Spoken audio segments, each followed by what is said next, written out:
Okay, happy Friday. Hello, hello. I'm going to start right off by reading the Self-Reliant Entrepreneur this morning.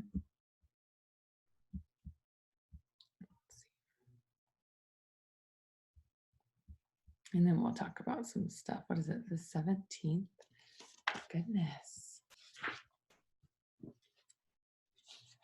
Okay, the work of play. What I have done because it has been play. If it had been work, I shouldn't have done it. Who was it who said, "Blessed is the man who has found his work"? Whoever it was, he had the right idea in his mind. Mark you, he says his work, not somebody else's work. The work that is really a man's own work is play and not work at all. Cursed is the man who has found some other man's work and cannot lose it. When we talk about the great workers of the world, we really mean the great players of the world. Mark Twain, 1905. It would be easy to read this passage as a call to abandon all but the thing you've created with your own hands. And though there is much truth in the idea of controlling your destiny by controlling the means by which you make a living, the deeper meaning here is the focus on play. An entrepreneur can be just as miserable in the thing they have created as the poor soul locked away in a cubicle a great distance from any source of meaning in their labor. So, no matter your current circumstances, this is a call for more play. This may not mean skiing through a field of fresh powder or lounging on a boat at sunset, the things you do when you're not working. It means play like conducting a piece of music you've never heard before, or solving a complex puzzle for which only you have the answer. We alone create the boundary between work and play, and many of the tasks we call play are so because we make them so. Philosopher and author Alan Watts said, "This is the real secret of life, to be completely engaged with what you are doing in the here and now." And instead of calling it work, realize it as play. The challenge question is, how could you make more play in your work? Okay, so I want to know, drop a 1 if you have gotten to a rhythm before of work just like not being fun, of work just being work. I'm gonna drop a 1. I'm gonna drop a 1 with you guys. I was talking to a new distributor yesterday, and here's the thing. Okay, we've all been there, yes. Here's the thing. I think that a lot of the times our work is categorized on how we're feeling, right? If we feel like crap, then we're having a crap day. If we're having a crap day, then our business is crap. If we feel like crap, then we're not a good mom, or like whatever. Like everything has to do with our feelings of how we are. But I think as business owners and good moms and good wives, I think we owe it to ourselves to learn how to get out of that, to learn how to have fun with what you're doing. And sometimes that means that you have to completely set your phone down for like hours on end so that you can reset and come back to it, right? I'm not gonna lie to you guys, I've had a rough couple days, and I mean like a rough couple days. Thank you so much, babe. And I don't mean like, you want to say hi? I don't mean, look at these girls are up at 5 a.m. to chat with me. Good work. He just brought me my coffee because I couldn't finish it. Bless you. Love you. Love you. She's doing so good. Brian's doing well, like teaching her, like when the doors are shut in mommy's office, she has to knock or just let me be for a little bit. And so she's learning. She's like, love you. Bye. Okay. What was I saying? Oh, I've had a rough couple days. I wouldn't say like I've been down at all. I would just say I've been overwhelmed. And overwhelmed isn't necessarily a bad thing, but overwhelmed can be a really, really bad thing when you don't know where to start and you don't know how to handle it and you don't know how to get control of it, right? I have been like, what is even the word? I can't even find the words to explain it to you guys because I'm still kind of working through it. But tired, tired, exhausted with this pregnancy, and trying to push through that and act like I'm not. Okay. So not listening to my body, which is not great. Right. And thinking that, I have to do these things, the tasks that I have of the day. Like I can't sit for a second. I've got to do this. I've got to make sure I get this up. I've got to do all these things. Well, yesterday, actually the day before yesterday, I don't know if God was trying to like humor me or what, but it's funny because I was really overwhelmed, and you guys are going to laugh in a second. I was super overwhelmed, but I wasn't getting any text messages, and I didn't know that. So like I was so overwhelmed from my personal business, everything that was coming in, teammates needing help, and not in a bad way. That's my job, right? But I was just overwhelmed. I just had so much going on and I couldn't keep up. I couldn't keep up. Okay. So I set my phone down for a couple hours. I reset. I was like, yeah, I'm feeling good. Like everything's great. And then the next morning, wake up and things still just seem kind of off. And I can't figure out why they're off. This was yesterday. I couldn't figure out why they were off. I, was trying to make sure that I stayed in my same routine. And this all stemmed from me missing this Wake Up with Rochelle on Wednesday, by the way, because I had a migraine. So like the first day this month that I have not stuck with my schedule. And I got discouraged because it wasn't because I didn't stick with my schedule, but it was because I couldn't figure out how to cope. Like I couldn't figure out how to just roll with the punches, which is who I am as a person, right? Like I always just roll with the punches. But because I got out of bed late, because I wasn't feeling well, I just couldn't get into my daily routine, and that depressed me. It made me upset. It made me sad. And so then all day I just wasn't feeling like myself. And so then yesterday, I'm sure you guys saw my story, but I had forgotten to switch my SIM cards over in my phone. Okay. Rookie mistake. Y'all know how many phones I've switched over in my lifetime. Okay. I used to be an IT technician. So there's that. Okay. Forgot to switch over my SIM card. Better yet, didn't realize it until the lady told me. Like straight up, been all day long, totally fine. Let's go to the post office. Let's go get some lunch before the power hour. Everything's gonna be fine. My phone's not working. Like this is kind of weird. Like it's not activated. I don't understand. Turn my old phone back in. Like literally gave it to FedEx. Here's my phone. All right, in the box, taped up. It's gone. Okay, with my SIM card in it. Then I walk into Verizon. This is why I feel like it was God, because it was like humorous, but like not really. Walk into Verizon, that's right next door. Okay, so that's why it was funny. And I'm like, something's wrong. Like my phone didn't activate. And she's like, oh, did you switch over your SIM card? And I was like, oh, no, definitely didn't do that. Mm-mm. And in fact, it's next door, probably getting loaded on a truck right now. Like, can we fix this? How do we fix this? So I like run next door almost in tears because you guys, like, I can't even explain to you how much stuff was going on yesterday that was going wrong, but I was still rolling with I was like, it's okay. Like, it's going to be okay. Like, I asked for these things. Like, it's going to be fine, right? I'm still rolling with it. And then I'm almost in tears waiting outside. So only 2 people can go in to UPS right now, right? They have like tape everywhere. They've got lines. I don't know if you guys have this in back home, but like there's like lines in like even grocery stores, like tape lines, like you can only go this way. I hadn't experienced that until yesterday. So that like threw me for a loop too.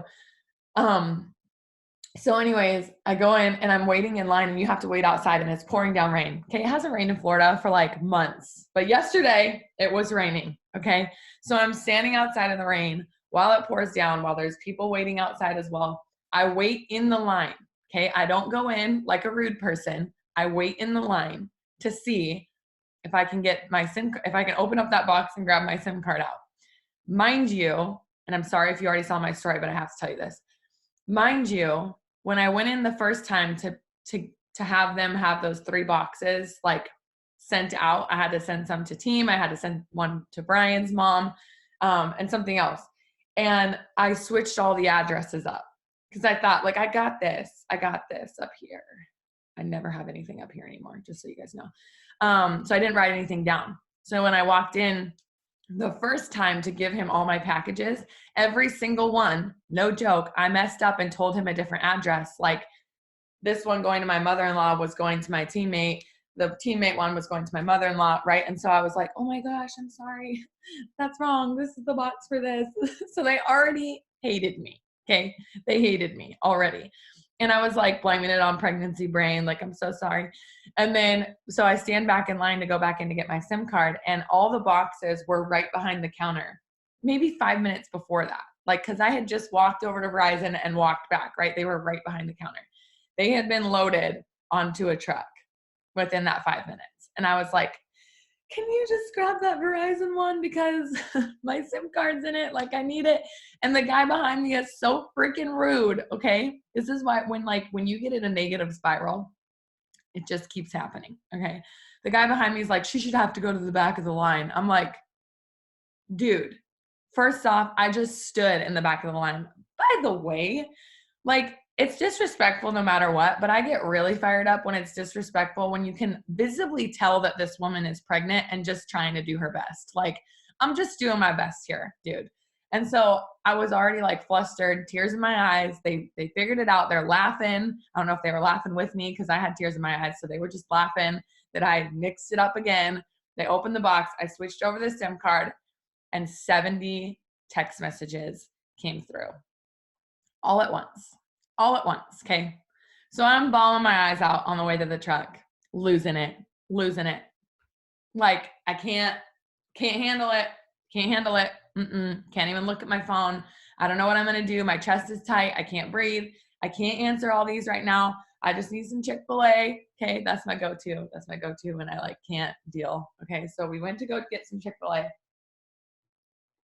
and I started knocking out some of these text messages. And I started talking to Brian about how I could figure out how to get through this. Like, how am I going to get through this? This is all good things. Lord knows I am not complaining about having 70 text messages. Okay. And 2 of those, I had 2 card numbers to put in loyal customers. Okay. So I was not complaining. I was not feeling like my business wasn't doing well. I was not feeling anything other than there's only one of me and I can't catch up. All of this is happening, okay? All of this is happening for me to realize that the one thing that I've been putting off that's actually been eating at me is doing my taxes, okay? I'm telling you guys this, I don't know why, but I'm going to anyway. I have an accountant. He's filed an extension for my business. I've never done my taxes for my business. Last year was the first year that I had an actual business and I paid taxes quarterly and all that good stuff. And so you guys, I used to be an accountant as well, by the way. So I used to do my own taxes. And so it's been stressing me out that I have to have this guy do my taxes because I don't know what I'm doing, especially finding a guy that now we're in Florida, blah, blah, blah. So it was all these things that I had to put in motion to find somebody who's here in Florida that will do Oregon taxes. Okay. Anyways, found him, figured it out. It took me 5 hours. Y'all, I sat down for 5 hours after that power hour yesterday. Phone flipped over. Can't even tell you. I cried 3 times during it. I figured it all out. I got everything that I needed to. I emailed it over. I took the deepest breath in the world. And all of a sudden, what had multiplied into almost 90 text messages, not counting what I had on Instagram and Facebook that I still needed to respond to. And I wasn't overwhelmed anymore. And it was because the one thing that I was stressing over was controlling my entire life. For the entire last month, I have known that I needed to sit down for 5 hours and do this. And it literally was eating me alive. And it got to the point where it was so overwhelming yesterday that nothing, I've had that many text messages before, you guys. Why was that freaking me out? And it was one thing. And so I told you all of that entire story to hope that you understand one thing from it. When you get overwhelmed, it's normally not all the things together. It's really not. Even though that's what overwhelmed means, okay? That's what being overwhelmed means, is that it's all these things that are happening at one time and you just can't keep up. But really, it's if you really dissect it and you really think to yourself, because you have to be solution-minded, okay? And I figured this out over the last couple of years with this business, that if I'm not solution-minded, I will not pull myself out of it in a matter of days. Like it'll take me weeks to get out of it. Okay. And so when you get in that spiral, you have to ask yourself, do I want to fix this? Do I want to fix how I'm feeling right now? I can sit here and complain and freak out and cry and feel overwhelmed and not know how to respond to this many people. Where do I start? What do I do? I can sit here and feel overwhelmed, or I can say, I was going to say, or I can ignore them all for 5 more hours. No, I'm just kidding. No, I had to get that done. Like I had to. And so that was the only time it was like, you know what? I know this is what's causing that stress. I have to get it done. And bless Brian's heart, he was like trying to go through my phone. He's like, what if I could answer some of these? Like, can I help? Can I help? I'm like, no, it's okay. Like, they can wait. It's okay. Like, I've got to get this done. And you know what? Nobody died. And nobody got mad at me for not getting back to them. Actually, one person did, but it's okay. I helped her out. Got her back on track. But Brian and Huntley are singing the Frozen 2 song. The hey, nah, nah, nah, nah. She's out there going, nah, nah, nah. Okay, anyways. So see, I'm already feeling better. Like I'm already feeling better that I narrowed it down. I took care of what I could control. And I cried through it. And I don't know if this is like, please drop a 2 if this is like at all helping you guys, because I know that this story seems nuts. But like, I feel like years ago, this would have taken me weeks to pull myself out of. And I know that about myself because when I get overwhelmed, I like to just shut down. It's very easy for me to just shut down. I lose my momentum. I lose my, I almost said faith. I don't lose my faith. I lose my connection with my team. Does that make sense? Like this is the second that I start feeling like I can't handle it and I can't handle my momentum, then the team's momentum slows down because of me. So I was all feeling that pressure as well. I was just feeling all of this pressure instead of just really understanding that there was one thing that I needed to do for over a month. And if I just freaking did it, maybe I'd feel a little bit better. And I did. And I got to eat dinner with Brian and Huntley with my phone down, and it just felt so good. And when I put her down for bed and I started responding, I wasn't responding in a hectic environment. I wasn't responding in like, oh my gosh, they all need me so much. You know, most of them by then had probably figured out what they needed after 5 hours, right? And another thing that does is also helps your team. I'm not telling you to leave your team be for 5 hours, y'all, but I'm saying don't be that person that doesn't work her own business ever because you're constantly responding like this to your team. That's how your team will not learn. They have to learn to do this on their own. And if you leave them for 30 minutes to an hour, especially distributors who have been in for 30, 60 days, and you know that they know the answer, but they're still just not feeling very confident, give them a little push. What would you say? Say that to them. What would you say? I want to help you with this. What would you say to this? Okay. Give them that confidence. Like, I know you can do this, or let it be for a little bit, because most of the time they come back and say, oh, I figured it out. I got this. Right. And so that's just been a lot of, Katie says, I've been dreading mine. Finally did them and found out some random person claimed me as their wife. What? What in the world? That's nuts. And tell Riley, be like, hey, somebody's claiming me over here. We might as well get married soon. I'm just kidding. That's so funny. That's so funny. Yeah. So I don't really know where I was going with that, you guys. I'm sorry if that was a pointless story, but I was proud of myself yesterday for crying through it and doing the things that I needed to do to just really take a deep breath at the end of the day and feel like I could sleep without this brick on my chest. And I don't struggle with anxiety a lot either. So when it hits hard. It hits like really hard. So yeah, anyways. And also, oh, by the way, I don't see her on this morning, but somebody asked me yesterday, and it's still sitting in my inbox. This is another leadership tip for you. Not because I'm being selfish, but for her own good. Okay. She texted me yesterday and she said, hey, and I could see it, like, you know how you can see the text, but like not open it. She's like, hey, I'm really in need of a pep talk. And I was really not in a mood or in a state that I could give a pep talk, right? So that's not her fault. That's not her fault. But what I want you to understand, when you become a leader, is there's really great ways to lead, and there's really terrible ways to lead. And if I would have responded to her right then in the mindset that I was, it wouldn't have been what she needed. And I knew that. And so I left it there for a minute, because and if this was a new distributor, it would have been a little different. But she's not. She's a leader. She's a leader on this team. And so I knew that I could wait until this morning. I knew that I could wait until this morning to give her all of me and really be able to focus on giving her that. So I'm just kind of giving you things that I've encountered at times when you just really, you just really need to unplug and get yourself on track before you can lead yourself or a team. Okay, I'm going to read our devotional.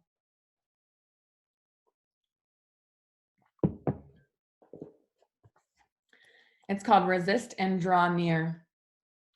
Submit yourselves, therefore, to God. Resist the devil, and he will flee from you.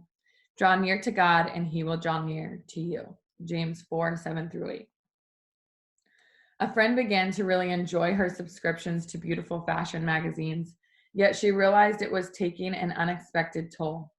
She began shopping more, spending far more beyond her budget, and became envious of others. Even among women in her Bible study, she found herself coveting that necklace, those shoes, that car. It was long before her appetite for the newest clothes and jewelry took a toll beyond the discontent in her heart. Her marriage was in trouble. Satan knows exactly how to tempt us, and he has come to steal, kill, and destroy. He plots how to pull us away from God. He experiments which temptation will we follow to our destruction. It may start small, a growing dissatisfaction with our lives as we scroll through social media, compare marital war stories with friends, or look enviously at those who are married while we are still single. Maybe it is the negative chatter in our heads that we are unworthy to be loved, don't deserve that promotion at work, or aren't good at Pinterest-worthy home decorating. Or it could be something big like debilitating health issues. Scripture gives a clear two-part solution. Immediately resist the devil and draw near to our Heavenly Father. We must stop supporting what the evil one is doing. Maybe it means deleting a social media app or taping scripture on your mirror to remind you of God's love for you. By the way, I wrote out the prayer of Jabez on like 60 million little notes yesterday and hung them in every room in my house, okay, let me finish this and then remind me to tell you about the prayer of Jabez one more time. Maybe it means committing to resist the sneaky pleasure of complaining about your husband to your girlfriends and instead saying only positive and loving things to and about him. Scripture says that if we resist the devil, he will flee. The only way to do that is to draw close to God. He longs for us to have a thriving, close friendship with him, marked by time in the Bible, prayer, listening, worship, and gratitude for our blessings. When we come near to God, he promises to come near to us. When my fashion crazy friend realized what was happening, she knew she had to stop the ugliness growing inside her. She took the hard step of canceling all her fashion magazine subscriptions. She realized even she had to stop looking at those magazines at the gym and the grocery checkout lane. And as she prayed, God immediately helped her notice and be grateful for the many blessings she already had, which she realized was a much more enjoyable way to live. The question is, what is one area where the enemy has probably been trying to tempt you to destruction? What one thing can you start doing today to resist him? What can you do that will draw you nearer to God? So that's kind of my prayer of Jabez is kind of what I'm saying here is, anxiety was just eating me alive the last couple of days. And I really was leaning into God, and I really was asking him to help me through that and give me wisdom to get out of that, give me grace, to help me give myself grace as well. But writing that prayer, really, so at first, a couple of days ago, I was like, Lord, you got to stop blessing me. Like, so the other day we were on this call with Carrie Young, and we do like a mastermind with a couple of top leaders that are here. And I tell you guys about those all the time, but Carrie Young said it best in the prayer of Jabez. She was like, I started saying it every day, and my business just like started exploding to the point where I had to ask God to chill. Like I literally had to say, God, like you got to chill on the blessings. Like I can't keep up. And when she said that, it reminded me of how I've been feeling. And I was like, oh, like that's why I'm so overwhelmed lately, is like my business is exploding. My team is working so hard. I'm creating all these new and old relationships again with my team, and everything is just flowing. Everything's going so great. And God is just continuing to bless me. And I didn't realize that that overwhelming feeling was it was, okay, it's obviously him, but it's because I've been asking him to bless me. And I haven't done that my whole life. And so now that I've been doing that, he's been doing that every single day. And so the other day I was like, you gotta chill on the blessings, but like, I love the blessings, but like, I'm just feeling a little overwhelmed. Help me to learn how to navigate that. Help me to learn how to, operate at higher levels or something, like, because I want these blessings. I need to grow with them. I need to be able to grow with them and not get stuck trying to figure out how to use all these blessings and give them to everybody else, because that's the point of your blessings. That's the point of your blessings, is so that you can share them with others, and hopefully be able to bless others as well. And if I'm too overwhelmed to do that, then I need some wisdom. Like I need some help here. I need some guidance with this, because I want the blessings. I just need to know how to help others with that. And so I was feeling that's the root of that overwhelmingness, right? But keeping Jesus near and having things visible around your house that will help you stop and pause. You guys, it took me 10 minutes to write down, 5 prayer of Jabez's and put them in my bedroom, in my office, in my kitchen. You know what I mean? So that I'm constantly reminded of the blessings that God is blessing me with, instead of feeling that tightness in my chest. And actually, there's a book. I listened to it, and I want to go back to it. I don't know why this just popped into my head. It's called 1,000 Gifts. I don't know if you guys have ever listened to it or read it, but it challenges you to write down, like in a notebook, like well, right now we're not going anywhere, right? So it'd be easy to carry our notebook around around the house. But you have like a little notebook and you write down literally line by line, 1, 2, 3, all the way to 1,000, not all at once. This is just like throughout your month. Okay. Throughout. And I think it's like, when you listen to the book, she'll tell you what the period of time is that you write all these down. Cause I don't even think it's that short. Like I think it might even be a year. I don't even know. But she writes down like 1, grateful for the roof over my head. 2, grateful for this, blah, blah, blah, blah. Like you're going to have a lot at first, right? And then it gets really hard, in case you guys are wondering. And then it gets really hard because you're like, well, I'm great. Like I wrote down all the things I'm grateful for. Like now what, right? But now you're constantly trying to look for those blessings. So this might not apply right this second, but one of the examples that she gave is like she's sitting in traffic and somebody let her come over, like let her merge, right? That's going to be a blessing.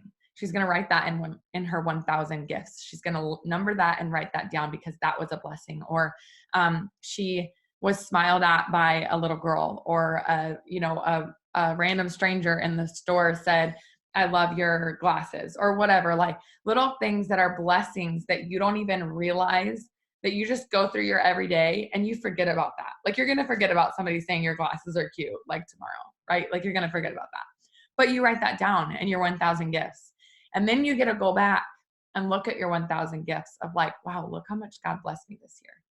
Like, remember when Huntley brought me in a little cup of whipped cream, or like some, you know what I'm saying? Like just silliest things in the world. She does that because she thinks that mommy needs some if she has some. So, but it's just little things that are like the cutest things in the world that you forget. You're going to forget about.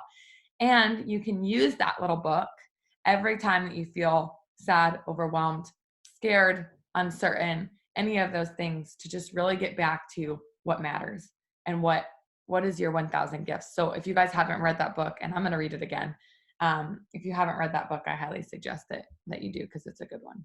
It's a good one to get your mind right. So we are 2 minutes over. Let me read the chats real quick. After the team call, I felt horrible about myself as a leader. I even cried. Devil trying to destroy me. I literally was like, nope, prayed harder and asked for blessings like you have been talking about. And my inbox was full all day, even messages from random people. Katie, I love you so much for sharing that.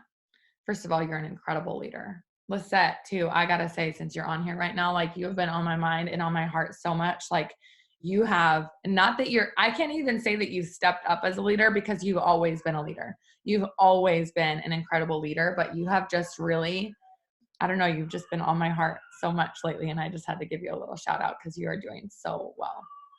So are all of you. I'm so proud of you for getting up and doing this with me. I love seeing your beautiful faces every day, and Huntley's having a meltdown, so I'm going to get going, but I love you guys so much, and I will see you on Monday morning. Bye, guys. Have a good weekend.